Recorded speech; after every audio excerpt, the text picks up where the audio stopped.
السلام علیکم دوستانو. راشد خان د بابر اعظم ستاینه وکړه او وقار سلام خیل د پېښور زلمۍ لوبډلې واخیستې. ویډیو تر اخره راسره وګورئ. که په دې چینل کې نوي یاست افغان خوشحال یوټیوب چینل هم در سره سبسکرایب کړئ.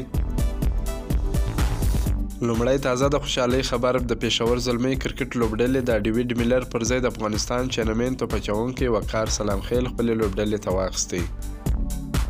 راشد خان چې د کرکټ نړیوالې شورای سیسي لخوا د شل اوريزه فارمټ د لسیزې غوره کرکټر ونومول سو، د پاکستان کرکټ ملي لوبډلې لوبډلمشر بابر اعظم ستاینه یې وکړه. د پاکستاني تلویزیون جی نیوز سره په خبرو کې راشد خان د ویرات کوهلي، کین ویلیمسن، جی روډز، سټیو سمیت او بابر اعظم په نړۍ کې د غوره لوبغاړو په توګه وبلل. هغه وویل چې بابر اعظم یو غوره توپوهونکی دی چې هیڅ غلطي نشي کولی. افغان لوبغاړی راشد خان د پاکستان سوپر لیګ یا پی ایس ایل د نړۍ یو له درې غوره لیګونو وباله. راشد خان خوشحالي څرګنده کړه چې په لومړي ځل د پاکستان سوپر لیګ کې لوبیږي. نوموړي وویل چې هڅه به وکړي ترڅو د لاهور قلندرز لوبډله خپلو هیلو ته ورسوي. تر دې دمخه د لاهور قلندرز لوبډلې لوبډلمشر سهیل اختر ویلي وه چې موږ په شپږم پړاو کې د فعالیت مسلسل ساتلو ته چمتو یو. هغه زیاته کړه چې موږ سره د راشد خان، شاهنشاه افریدي او محمد حفیظ په څیر د نړۍ درې غوره توپ اچوونکي له ځان سره لرو.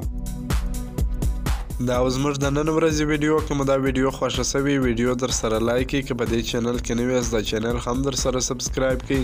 تر بلې ویډیو پورې د الله په امان.